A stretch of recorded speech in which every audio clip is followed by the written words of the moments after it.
Good evening. I'm Maurice Johnson. And I'm Kegan Thompson, and you're watching KSYM College News.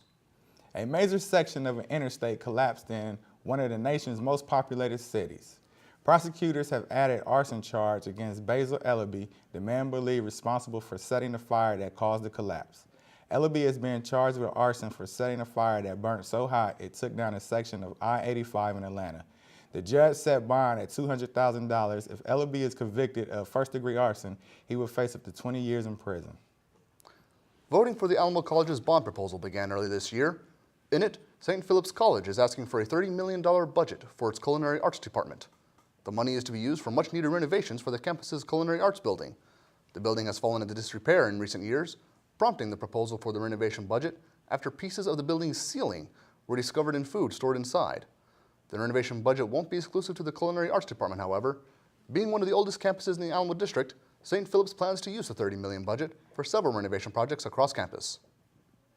SWAT teams had to evacuate a motel and fire flashbang rounds before being able to arrest a man who had been barricaded in the rooms for hours.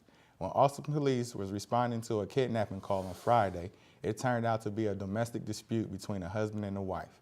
The wife called 911 saying she wasn't allowed to leave.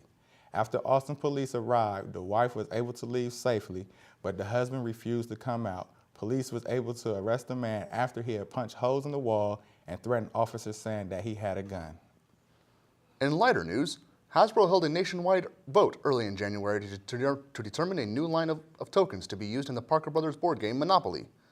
Hasbro was prompted to make the update in an effort to modernize the 82-year-old game for a 2017 audience.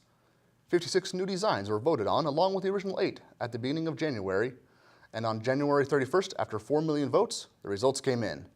Of the original 8 tokens, only 3 ended up being voted out.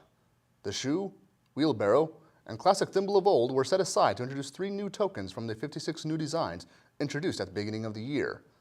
These new tokens will be a penguin, rubber duck, and a T-Rex, to be included in future versions of the game. You know, I'm kind of sad to see the thimble go. That was always my favorite one. Yeah, I like the man with the horse, but I might have to get that new T-Rex. Well, that's all the time we have for today. Thanks for watching KSYM College News. I'm Kegan Thompson. And I'm Maurice Johnson. Have a good one.